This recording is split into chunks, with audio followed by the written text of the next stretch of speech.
So his question is, we are naturally attracted to some mitzvahs more than others. That's like this.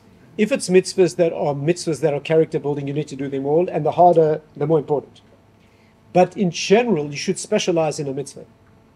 Because your shorish neshama comes from a place in the spiritual world that makes a certain mitzvah more relevant to you. Gemara in Shabbos says that each of the great authorities that are mentioned there, each one specialized in a mitzvah. So you should take one thing that you can do unbelievably, entertaining guests or helping sick, whatever it is that speaks to you, because it's a sign that you have a connection with that, and become the world's greatest expert at that particular mitzvah. The Gemara goes so far as to say you earn a share in the world to come because of the mitzvah that you specialized in. And therefore, the reason you love a mitzvah more than others is a deep indication of something unique about your personality. That's wonderful. Nobody can do everything equally well.